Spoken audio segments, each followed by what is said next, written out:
Bonjour à toutes et à tous, bienvenue sur la chaîne TUFL Labo. On se trouve aujourd'hui mercredi 26 novembre pour se pencher ensemble sur le Quintet Plus de demain, jeudi.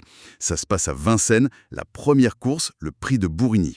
Bonjour Sam, oui, une course européenne très intéressante. On est sur les 2100 mètres de la grande piste, départ à l'autostart. Une épreuve pour chevaux de 4 et 5 ans et ça s'annonce particulièrement ouvert. Ah oui, très difficile à déchiffrer. C'est un parcours qui demande de la vitesse, bien sûr, mais aussi de la tenue pour finir. Un vrai test. Exactement. Alors, avant de vous livrer notre analyse, un petit rappel important, les pronostics qu'on va présenter, c'est le fruit du travail de toute notre équipe. Mhm. Ils sont là pour vous guider, mais on encourage toujours chaque parieur à se fier à sa propre intuition, à ses connaissances. C'est la clé. Vraiment, notre objectif, c'est de donner des pistes de réflexion solides. Pas des certitudes, ça n'existe pas. Parfaitement dit. Bon, alors, entrons dans le vif du sujet. Après une étude assez poussée, voici la sélection de l'équipe Turf Labo pour ce prix de Bourigny. En 8 chevaux, ça donne le 9, le 1, le 5, le 2, le 6, le 14, le 15 et enfin le 7. Et on a mis de côté le numéro 8 en cas de défaillance d'un de nos favoris. Allez, on commence par notre base, le numéro 9, Caviar Frontmine. Là, on a un choix qui semble presque incontournable. Absolument, c'est simple, ces statistiques à Vincennes sont parfaites. 100% de réussite. Ah oui, Sur ce parcours précis, il a couru 2 fois, il a gagné 2 fois. d'accord. Il est invaincu avec son driver, Benjamin Rochard. Alors oui, s'élance avec le numéro 9, tout à l'extérieur. Mais sa forme, sa fraîcheur, sa vitesse, tout ça en fait le cheval à battre. Son chrono, une 10-3, c'est l'un des tout meilleurs du lot. Justement, ce numéro 9, ce n'est pas un énorme handicap à la potée. C'est une excellente question et c'est son principal défi. Normalement, si. Mais lui a une vitesse de démarrage assez folle, il peut surmonter ça. D'accord. Passons au numéro 1, Just Lady. Une jument très régulière de l'écurie du redoutable Thierry Duval d'Estaing. Et son écurie est en feu en ce moment, c'est important de le noter. Mhm. Le profil est très solide, 0 disqualification en carrière. Jamais. Jamais. 82% de réussite derrière l'autostart et elle s'entend parfaitement avec son driver. Alors elle découvre le parcours, c'est vrai, mais son entourage est très confiant. Avec ce numéro 1, elle a clairement sa place sur le podium. On continue avec le numéro 5, Feldenkrais Pal. Lui, c'est un peu le coup de poker de la sélection. Ah, lui, c'est le facteur X de la course. C'est un cheval italien bourré de talent, mais souvent fautif. Il a déjà gagné au niveau groupe 1, le plus haut niveau. Son entraîneur, Alessandro Gocciadoro, est un maître pour ce genre d'épreuve. Le truc, c'est que s'il reste sage, ce qu'il ne fait pas toujours, loin de là, il a la qualité pour dominer tout ce lot. C'est un pari sur son talent pur, en fait. C'est exactement ça. Un pari sur son humeur du jour. D'accord. On revient à des valeurs un peu plus sûres, là.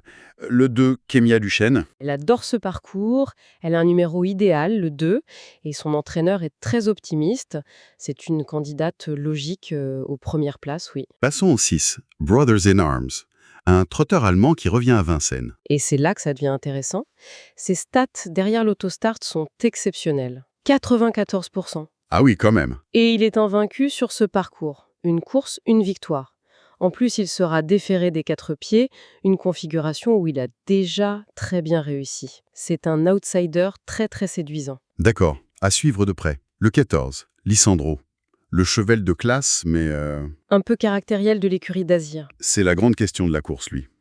Il a été éblouissant l'hiver dernier, mais il se montre très fautif ces derniers temps. C'est ça. S'il reste au trot, il a la pointure pour gagner. C'est une certitude. Le départ à l'autostart pourrait l'aider à se canaliser. C'est un peu une affaire de rédemption pour lui. On croise les doigts pour ses parieurs. Le 15, Cavalade de Pad. Elle tente une nouveauté. Oui, et c'est une nouveauté de taille. Elle sera déférée des 4 pieds pour la toute première fois de sa carrière. Et ça, c'est souvent un signe. Très souvent, oui. Elle adore ce parcours et son driver a annoncé un changement de tactique. Il veut courir plus patiemment. Attention à elle dans la ligne droite. Vraiment. Bien noté. Et pour finir la sélection, le 7, Kevin Prince, avec Eric Raffin. Surtout, il ne faut pas le juger sur sa dernière course où il a été vraiment malchanceux.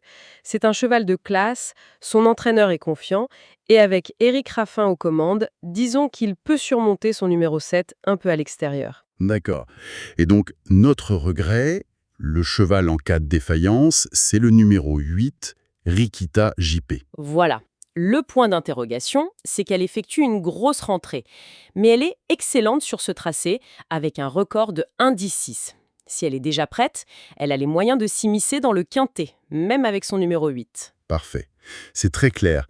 Maintenant, regardons un peu les chevaux qu'on n'a pas retenus et expliquons pourquoi. On peut commencer par le numéro 3, Ivana Nordip. Oui, un profil très particulier.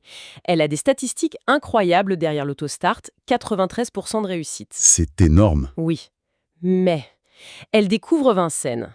Elle fait une rentrée depuis mi-octobre et son entraîneur la présente très prudemment. Il dit que c'est en test. Le risque est à notre avis un peu trop élevé pour la retenir dans une sélection. D'accord. Le numéro 4, Keno Pétévinière. Lui, il sera pieds nus avec un bon numéro.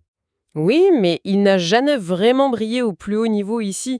Il lui faut un parcours caché parfait pour pouvoir sprinter à la fin et espérer une petite place. Les déclarations de son entourage sont assez optimistes, mais le cheval a montré qu'il était un ton en dessous face à une telle opposition.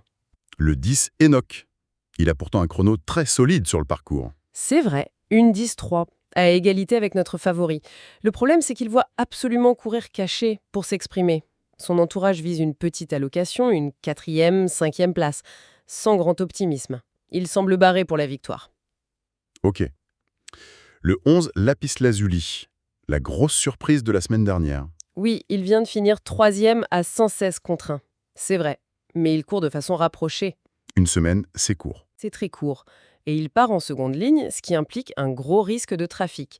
Son entraîneur reste mesuré, il dit qu'une confirmation est possible, mais sans grande marge. D'accord. Le 12, Speedrise Lady S. Un profil rapide, non bride. Oui, des origines nord-américaines qui suggèrent de la vitesse, mais elle a peu couru en France. Et le numéro 12 en seconde ligne, c'est un vrai handicap. Son entraîneur, qui drive aussi Kevin Prince, a clairement indiqué sa préférence pour ce dernier. Elle vise une petite allocation ou mieux.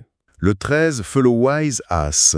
Un autre cheval de l'écurie Bazir. Il a de la qualité, oui, mais il semble manquer un peu de rythme depuis son arrivée d'Italie.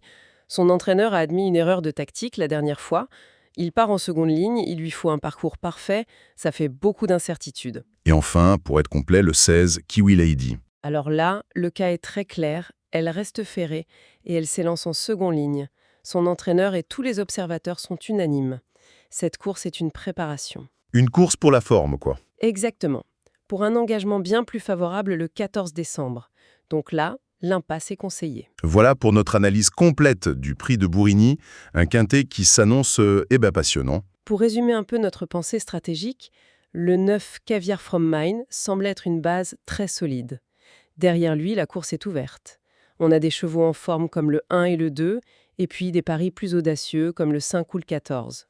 Et pour finir, une dernière réflexion pour les parieurs. Il y a un historique intéressant sur cette course, n'est-ce pas, Evelyne? Oui, une excellente remarque. Pendant 12 ans, cette course a été dominée par les femelles. Totalement. Comme Just Lady, le numéro 1, peut inverser la vapeur. C'est un élément à garder en tête, oui. L'histoire face à la forme récente. Tout le sel des courses. Merci de nous avoir suivis sur Turf Labo. Si cette analyse vous a plu, n'hésitez pas à vous abonner à la chaîne, à cliquer sur le bouton j'aime et surtout, à inviter vos amis à nous rejoindre. Bonne chance à toutes et à tous pour vos jeux et rendez-vous pour la prochaine analyse.